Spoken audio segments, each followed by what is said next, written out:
গণিত ক্লাসে সকলকে শুভেচ্ছা। আজকের আমি নবম ও দশম শ্রেণীর গণিত বইয়ের তৃতীয় অধ্যায়ের 3.3 অনুশীলনের উৎপাদকের বিশ্লেষণ অংশ থেকে অংশের 6 নম্বর প্রশ্ন থেকে অঙ্কগুলো করার চেষ্টা করব। 6 নম্বর প্রশ্নে কি আছে? 4a² - 12ab + 9b² - 4c²। এখন আমি বলছিলাম প্রথম যে ক্লাস নিয়েছিলাম সেখানে বলছিলাম প্রথমে দেখবো সবগুলো পদের ভিতরে কোনো মিল আছে কিনা, অর্থাৎ এমন কোনো কিছু আছে কিনা যা সবার ভিতরে আছে, এমন কোনো সংখ্যা বা এমন কোনো পদ অক্ষর কোনো কিছুই আছে কিনা। আমরা প্রথমে দেখব যে সবার ভিতরে এমন কোনো কিছু আছে কিনা যা সবার ভিতরে আছে, অর্থাৎ কোনো সংখ্যা থাকতে পারে, কোনো প্রতীক থাকতে পারে, এই ভিতরে কোনো মিল নাই। এরপরে আমি দেখবো যে আমি কোনো সূত্র করতে পারি কিনা। হ্যাঁ, আমি দেখি এখান থেকে এইটুকু দিয়ে আমরা একটা সূত্রে যেতে পারবো। a - b এর হোল স্কয়ারের সূত্র হবে, আর পরে হবে a² - b²। তাহলে আমরা এইটুকু দিয়ে একটা সূত্র করে ফেলি।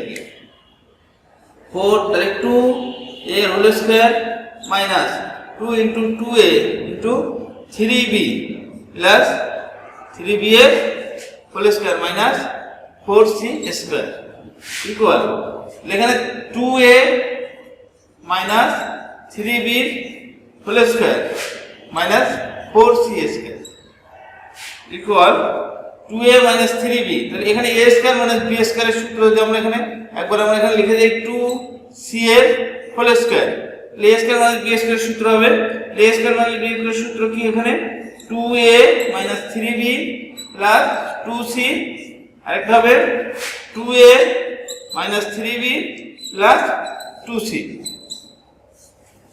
এখন আমরা 7 নম্বর প্রশ্নটা দেখি। 7 নম্বর প্রশ্নে কি বলছে? a² + 6a + 8 - y² + 2y। আমরা এখানে দুইটা সূত্র হয়তো বর্গের সূত্র নিতে পারবো। আমরা একটু দেখি। এখানে আমরা a² + 2 × a × 3, b যদি 3 এখানে হয় তাহলে b² হবে এখানে, প্লাস মাইনাস y² + 2a। এখানে আমার 3 এখানে a², 6a এটুকু মিল আছে, কিন্তু এখানে 3 তার মানে 9, আর এখানে আছে আমার 8, আমার 1 বেশি না হয়ে গেছে। এই 1 আমরা কি করব? এখানে মাইনাস করে দেব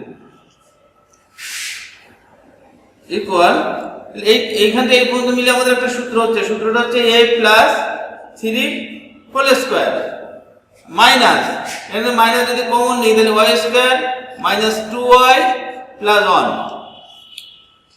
equal a + 3 whole square minus, এটা যদি আমরা হোল সূত্র করি তাহলে হবে y - 1 এর হোল স্কয়ার ইকুয়াল, এখানে আমরা যদি a² - b² এর সূত্র করি তাহলে কি হবে?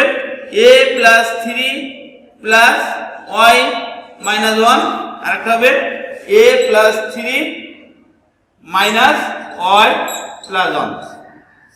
আর আমরা ভিতরে যোগটা করে ফেলি। এখানে হবে কত?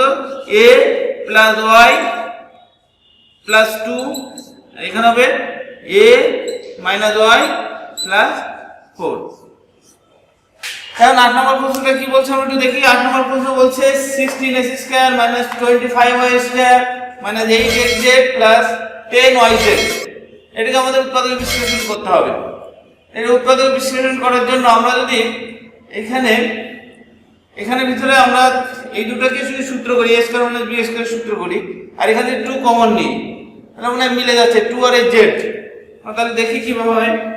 এখানে আমরা যদি 4x এর হোল স্কয়ার মাইনাস 5y এর হোল স্কয়ার দিই, আর এখানে -8xz প্লাস 10yz ইকুয়াল, এখানে a² - b² এর সূত্র তাহলে 4x + 5y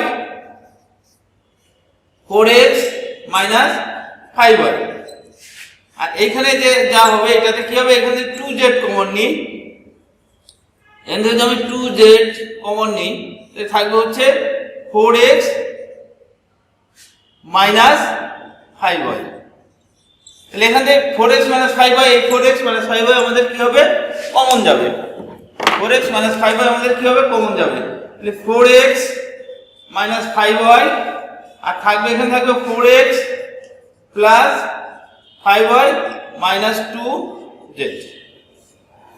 এখন আমরা 9 নম্বর প্রশ্নটা দেখি।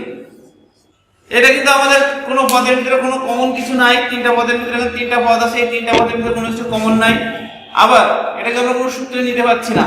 এখন আমরা বলবো মিডল টার্ম ব্রেকিং, অর্থাৎ এই পদকে এমনভাবে ভাঙতে হবে যেন যোগ বিয়োগ করে 36 হয়, 13x হয়, আবার গুণ করলে হয় কত 36।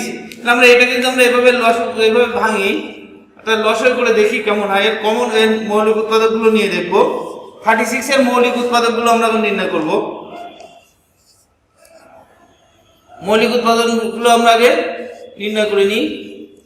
এখন আমার এমনভাবে নিতে হবে যেন কত হয়, এই চারটা সংখ্যার গুণফল নিয়ে দুইটা অংশ করতে হবে যেন আমার দুইটা যোগ করে হয় কত 13। আমি যদি এই দুইটা গুণ করি তাহলে হয় 9, আর এই দুইটা গুণ করলে হয় কত 4, আর 4 আর 9 যোগ করলে হয় কত 13। তাহলে আমরা এই দুটো মিলে 9 আর এই দুটো মিলে 4 আছে। তাহলে আমরা এখন কত লিখবো, plus 9x plus 4x plus 36 equal. এখন যদি আমরা এখান থেকে x কমন নিই, x কমন নিলে আমরা যখন x কমন নিই তাহলে থাকে x প্লাস 9, আর এখান থেকে যদি আমরা 4 কমন নিই তাহলে থাকে x plus 9 equal x plus 9 x plus 4। আমাদের 9 নম্বরের উৎপাদক বিশ্লেষণ হয়ে গেল। সকলকে ধন্যবাদ।